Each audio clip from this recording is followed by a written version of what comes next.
Olá, meus amigos, meus irmãos em Cristo, como vai? Tudo bem com vocês? Hoje vamos falar da lição de número 5. E a lição de número 5, ela traz uma temática: Jesus Cristo e este crucificado. A mensagem do apóstolo. É bom ressaltar que hoje, nesta data, se comemora o dia 31 de outubro de 2021, o dia da Reforma Protestante, onde que Martinho Lutero, no castelo de Wittenberg, na Alemanha, era uma igreja, e lá ele pregou as 95 teses, onde, na contramão do mundo da sua época e das convicções da religiosidade da época, ele apregoou isso, trazendo uma tamanha repercussão sobre tudo aquilo que ele falou. Porém, o que vale ressaltar nesse primeiro tópico desta lição é o que diz a centralidade da pregação de Paulo. E vale ressaltar para os amigos que nos acompanham aqui no canal, é que a igreja, ela é pregoeira de uma mensagem. E esta mensagem, ela é cristobíblica, ela é cristocêntrica, ela é uma mensagem que precisa ter um Cristo crucificado. E é interessante também colocar aqui nesta aula é que, na verdade prática do dia a dia, ou seja, na teologia prática da igreja, o Cristo crucificado, ele é a mensagem da cruz, aquela que Paulo chega a dizer que não se envergonha do Evangelho, porque ele é o poder de Deus e salvação para todo aquele que nele crê. A centralidade da pregação de Paulo apresenta uma mensagem, e esta mensagem, hoje que pregamos, ela traz uma conotação completamente baseada. Se ela for cristobíblica, ela se baseia na mensagem de um Cristo crucificado, nascido em uma manjedoura, viveu até aos 33 anos, entregou a sua vida para a humanidade. Era baseado nisso é que Paulo pregava. Porém, existe várias outras mensagens da igreja moderna, mensagem em que muitos se falam de Deus, prosperidade, palavras, porém se percebe literalmente que o Cristo não está mais crucificado nessas mensagens. Ou seja, o tempo, o período, o momento da explanação da palavra, se percebe que eles estão, esta mensagem está tendo outra canalização, outro objetivo. Porém, o grande desafio de Paulo era convencer judeus, gregos e gentios. E esta mensagem, na sua composição, ela era um escândalo para os judeus. Por quê? Porque ela simplesmente mostrava um Jesus crucificado, posteriormente ressurreto, ressurgido. Porém, os judeus tinham tamanhas dificuldades para compreender a loucura da pregação de Paulo. Porém, vale ressaltar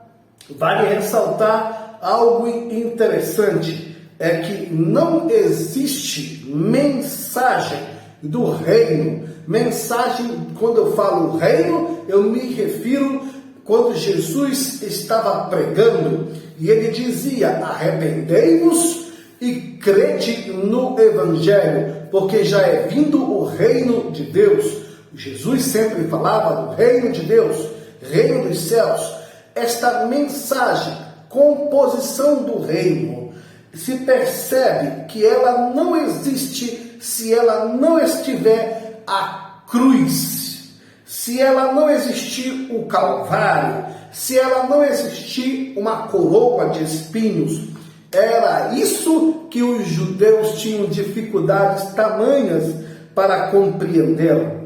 E a palavra da cruz, ela é uma loucura para os que se perdem. Mas para nós que acreditamos, que cremos, ela é o power, o poder de Deus. Agora, outro ponto também, que a palavra da cruz, ela é loucura para os que têm uma mentalidade completamente religiosa e fora dos propósitos de Deus. Era por isso que a filosofia para os gregos e a religiosidade dos judeus tinham dificuldades para entender a mensagem da cruz.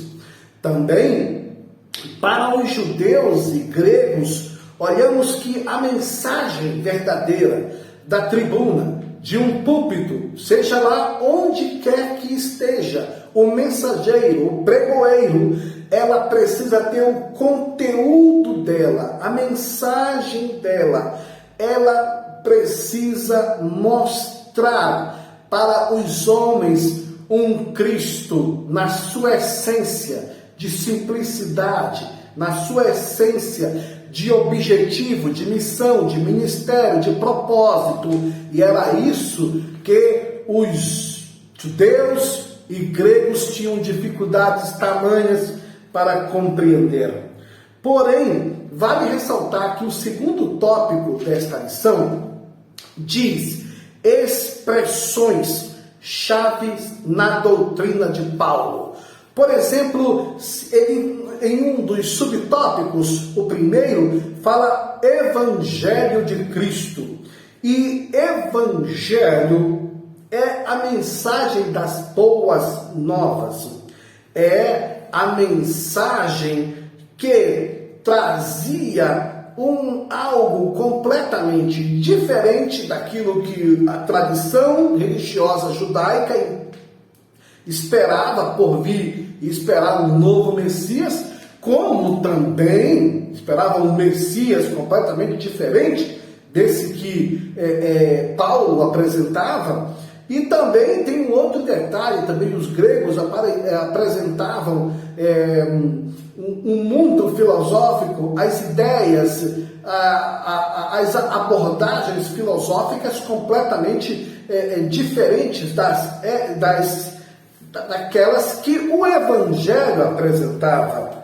É por isso que o Evangelho de Cristo, a boa nova, a notícia, boas novas, é uma notícia nova, é algo novo dentro daquela religiosidade e tradição filosófica, era algo novo para aquela época. Também observamos também que Cristo, ele é a riqueza. E quando se refere à riqueza, porque Cristo, no segundo subtópico, era uma temática. Os discípulos e apóstolos pregavam sobre o Cristo crucificado. E aqui, essa mensagem pregada, falada, era uma mensagem que colocava em pauta quem era o Cristo, filho de quem ele era, filho de José e Maria, nascido de Belém de Judá, um homem de Nazaré, o Galileu da Galileia, o filho do carpinteiro. Então, todas essas conotações apresentavam o Cristo, porém crucificado. Ou seja, quando olhamos também o terceiro subtópico desta lição, apresentamos Cristo ressurreto, que é o Cristo que ressurgiu, que impactou a religiosidade da sua época. Ele causou tamanho choque para as autoridades judaicas, tamanho choque para as religiões, a religiosidade judaica, e trouxe uma fé fenomenal para os discípulos, para os seguidores, inclusive para quem pregava o Evangelho. E aqui Paulo pregava e apresentava esse Cristo de poder, esse Cristo de graça, esse Cristo de ousadia, era o Cristo ressurreto.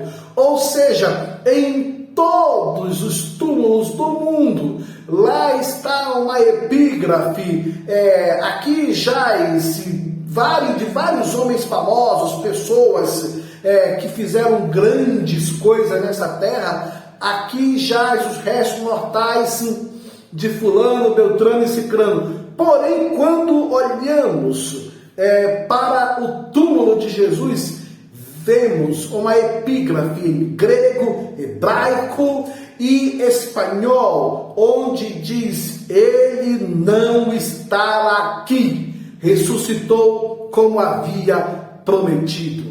Sabe, meus amados e meus queridos irmãos, eu estou aqui, completamente empolgado em ver, em perceber esta natureza da essência daquele pregador Paulo, que sabia e tinha crença suficiente para falar do Cristo ressurreto. O terceiro subtópico dessa lição fala os efeitos da mensagem da cruz.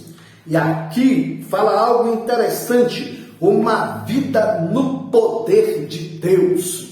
Uma vida no poder de Deus. Paulo, o pregador, este homem que, embora perseguidor, passou a ser perseguido. Embora um homem religioso, rabino, estudioso da palavra, foi aluno de Gamaliel, agora ele no caminho de Damasco vê uma grande luz, e esta luz, é preciso falar, não era uma luz comum e qualquer, era a luz de Deus, e o sol estava na sua força, era como se fosse 1 da tarde, 2 da tarde, meio-dia, e de repente aquela luz brilhou de tal forma que se revelou a ele através de uma voz e questionou ele: Saulo, Saulo, por que tu me persegues? Ali, naquele momento, ele se rendeu, ele disse: Senhor, quem és? E o Senhor falou para ele: olha, Saulo, eu sou Jesus, a quem tu persegues? Amigos que aqui estão me vendo, me ouvindo, eu quero salientar para vocês que muitas das vezes, para a gente entender os propósitos do Senhor na nossa vida, o Senhor vai te fazer com que a gente caia do nosso pedestal, saia da nossa base de ego, de eu, e passe a ficar no chão, passe a quebrar o nosso ego, o nosso eu, para entender os propósitos do eterno. Meus amigos, aqui eu olho aqui para o primeiro subtópico desta lição, do terceiro tópico, diz assim: os efeitos da mensagem da cruz. E o primeiro subtópico fala uma vida no poder de Deus. Ele se tornou impactado, ele se tornou um homem que passou a ter intimidade com Deus. Mas, porém, o Senhor Jesus pode usar os seus servos como instrumentos para o que Ele quer nesta vida. E Ele transformou a vida de Saulo, que era um pecador, que era um perseguidor, que era um homem completamente voltado para práticas religiosas, levantou ele como um pregador, levantou ele como um evangelista, levantou ele como um mestre doutor. Tanto é que no Novo Testamento ele é o homem que aponta aponta a direção como instrumento de Deus para a igreja do Novo Testamento. E ele se tornou um instrumento para curar, um instrumento para curar pessoas, enfermos e libertar almas e pessoas opressas por demônios. Meus amigos, só que tem um detalhe. Tudo isso acontece quando, como é dito aqui no primeiro subtópico, uma vida de humildade. Ele teve que entender, sabe, essa questão, quando a lição aqui nos diz: quem é sábio em Deus contrasta a sabedoria da cruz com a deste mundo. Meus amigos, Deus não constrói escada para prepotente. Deus não constrói estradas, ou seja, Deus não abre caminhos. Deus não constrói escadas, estradas, caminhos, portas para prepotentes. Deus quebra essas pessoas, humilha essas pessoas, para que elas se tornem, sabe o quê? Parecidas com Jesus. Eita, Deus de fogo, hein? Outro fator interessante aqui, para a gente entender, é o que diz assim: uma vida na dependência do Espírito Santo. Primeiro, ele faz com que a pessoa se torne um instrumento no poder de Deus, um instrumento na mão do Espírito Santo. Foi isso que aconteceu com o Saulo de Tarso. Ele se tornou um instrumento na mão do Espírito Santo. Só que a Bíblia fala que ele também se tornou um homem simples e humilde. Amados e queridos, instrumentos de Deus são talhados e trabalhados na carpintaria de Jesus. Não é de qualquer jeito que o Senhor exalta os seus filhos.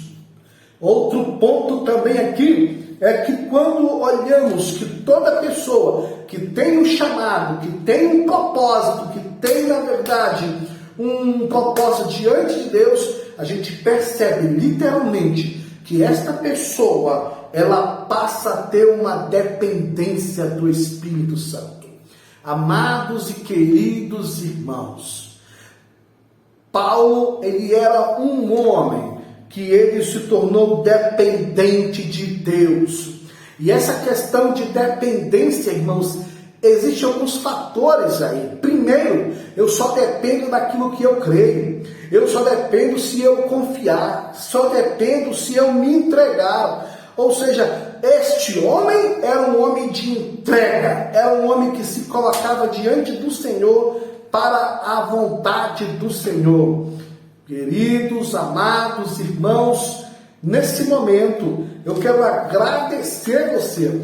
Eu sei que durante esta aula estou aqui falando no domingo.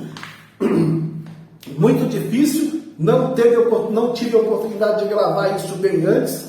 Muitas tarefas, muitas obrigações, muitos compromissos, mas para ficar catalogado que esta lição foi pautada e foi explanada, estar aqui um simples e reduzido e resumido objetivo de aula e também de estudo, para que você não fique sem essa mensagem. Deus te abençoe e te guarde, em nome do Senhor Jesus, e até o próximo vídeo.